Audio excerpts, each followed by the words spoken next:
Hello mes bichettes. Allez, on se retrouve avec les tarots. Alors je le prends en ce moment parce que ça me fait des bons entraînements, je commence à bien l'avoir en main. Je parle du tarot, hein. Alors, on va aller voir aujourd'hui un petit peu sur le plan sentimental ce qui t'attend. Tu restes bien concentré sur les cartes, tu ne prends que si ça te parle et surtout tu restes lucide. C'est Olivier, on est sur les voies de l'univers. Allez, on est parti. Alors, on est là avec le diable, là, dis donc. L'as de bâton, bon, dis donc, tu m'en caches des choses, toi.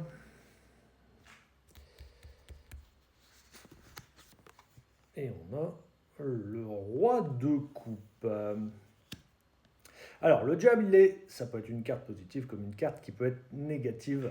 Généralement, elle est plus négative que positive, mais là, voilà. Dans le diable, je vais ressentir plus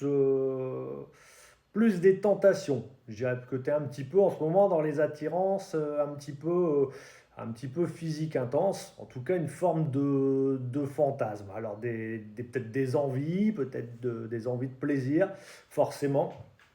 Et ce qui me fait confirmer ça, c'est justement un petit peu l'as de bâton. L'as de bâton, il vient confirmer un petit peu ces énergies de désir. Alors il y a peut-être un petit peu un feu intérieur. En tout cas, la passion, elle te fait rêver. Vraiment la chose un petit peu intense. On a le roi de coupe quand même, attention, qui rappelle un peu à l'ordre, qui toi-même tu te rappelles à l'ordre. Ça montre une certaine quand même maîtrise. Une maîtrise de quoi? Une maîtrise de tes émotions. Tu ne veux pas qu'une simple aventure, mais vraiment une connexion profonde avec quelqu'un malgré certaines envies. On est humain, c'est normal, on peut avoir des grosses envies, mais tu sais toi ce que tu veux. Si on résume un petit peu, ça commence un petit peu à démanger, ça commence un petit peu à manquer. Je pense que tu as un stade, si tu ouvres les jambes, il risque d'avoir de la fumée qui va sortir, un petit peu quand on ouvre un lave-vaisselle qui vient de se terminer, hein. Attention, si jamais tu rencontres quelqu'un qui a des lunettes, il risque d'avoir de la buée sur ses carreaux. Bon, soit. Quoi, remarquez, ma mère me disait tout le temps, mange tant que c'est chaud, c'est meilleur. Je confirme. Mais plus sérieusement, tu es plutôt quand même dans des bonnes énergies, mais tu restes aligné avec tes véritables attentes. Tes attentes de quoi? Tes attentes émotionnelles. Tu sais ce que tu veux. Tu fantasmes un petit peu sur ce que tu veux. C'est des pensées un petit peu plus, mais tu sais vraiment où tu veux partir. Allez, on continue parce que déjà là, je pars sur des monologues. Ah, on a la roue de la fortune. Oh, on a l'huile d'épée. On passe là, on est sur l'effet un petit peu qui se coule. Et je vous rappelle, vaut mieux l'effet qui coule, c'est plus sympa. La roue, elle annonce quand même, la roue c'est le destin, c'est la chance, c'est le karma, c'est peut-être les âmes sœurs. La roue, ça annonce un événement en fait ou une opportunité un petit peu, on le sent un petit peu imprévu, une rencontre qui pourrait tout changer. Mais, ah ouais, t'as déjà le sourire, je t'ai répété que j'ai l'effet qui se coule. Mais on a le 8 d'épée qui montre que tu es un petit peu enfermé dans, j'ai presque envie de dire, tes propres pensées. Alors, c'est tes propres pensées, le problème, c'est qu'elles vont créer un blocage, elles vont créer des peurs qui t'empêchent pourtant d'avancer, hein. Et c'est vraiment ça un petit peu, hein. Tu es très cérébral. Pourtant, on a le 2 de coupe. Alors, le 2 de coupe, je pense que c'est une très belle carte sur ce palier-là. C'est peut-être la plus belle carte sur ce palier-là. Parce que c'est la carte de connexion, voir un petit peu au niveau de la compatibilité. C'est pas facile à dire, compatibilité. Ça peut être une relation importante pour toi, mais si tes peurs sont dépassées, parce que toi, c'est vraiment ça qui cause le souci dans cette avancée. Ne laisse pas tes insécurités saboter une belle opportunité. Je dis une belle opportunité.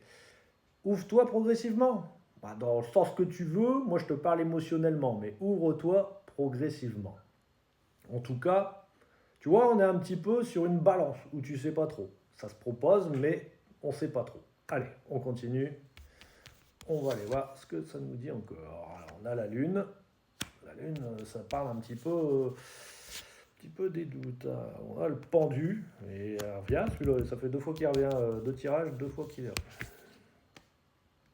Et on a le soleil, bah, tu vois, c'est ce que je te disais. Là, en trois cartes, il n'y a qu'une phrase qui me vient, c'est apprends à refaire confiance et surtout lâcher prise. Oups, la lune. La lune, on voit clairement, tu as du mal à voir un petit peu ce qui est bon pour toi. La lune, c'est tes doutes, la lune, c'est tes illusions. Donc il faut vraiment t'écouter en fait, savoir ce qui est un petit peu bon pour toi. Tu sais plus, tu es un petit peu perdu. Le pendule, il t'invite un petit peu aussi à prendre un certain recul, même carrément à prendre du recul. Essaye de voir peut-être les choses sous un autre angle, hein. Accepte un petit peu une période peut-être d'introspection personnelle pour voir un petit peu où tu en es et écouter un petit peu vraiment ce que toi tu souhaites. Bon, il y a quand même le soleil. Le soleil, c'est sympa quand même.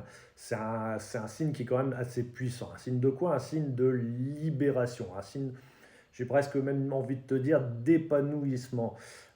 Le lâcher prise et le travail aussi que tu dois faire sur tes peurs, bah, ça te permettra une transformation. La transformation, elle est possible, mais sur ça, il faut vraiment que tu travailles sur tes peurs, hein, qu'elles soient alors cette transformation, elle peut être possible aussi bien sur le plan amoureux, mais aussi sur le plan personnel, parce que je pense que toi, ça englobe véritablement tout ça, hein. Ce que je peux te dire, c'est fais confiance un petit peu au temps, fais confiance aussi à ton intuition. Des fois, tu doutes dans ton intuition, hein. Ne force rien, mais laisse quand même la lumière entrer progressivement dans ta vie. Si tu fermes tout le temps la porte, tu vas jamais y arriver. J'ai envie de te dire, on va clôturer sur ce palier-là, parce que je trouve que c'est déjà bien parlant, il n'y a pas besoin d'aller plus loin. Mais si on résume, tu es un petit peu dans une phase, bah voilà, une phase de désir, hein, c'est normal, je l'ai dit, on est humain, attiré peut-être même par des nouvelles rencontres, mais le problème, c'est tes peurs, tes blocages qui vont freiner un petit peu justement cet épanouissement. L'évolution, bah, elle est possible à condition d'accepter un petit peu cette part d'inconnu, parce que bah oui, l'inconnu, ça fait toujours peur, mais aussi ce fameux travail de lâcher prise. Je sais, c'est un terme qui gonfle le lâcher prise, mais on n'a pas le choix. Laisse partir un petit peu ce qui doit partir. Se libérer de ses peurs, c'est un petit peu ouvrir aussi la porte à la lumière du bonheur. Ça, je te le répéterai à chaque fois. L'amour, dis-toi bien, il ne se contrôle pas, il se vit pleinement. Et quand on accepte de lâcher les chaînes du passé, on ne peut que le trouver. Mais pour ça, il faut savoir lâcher certaines choses et s'ouvrir à d'autres choses. Moi, j'en suis persuadé, tu vas y arriver parce que je crois en toi.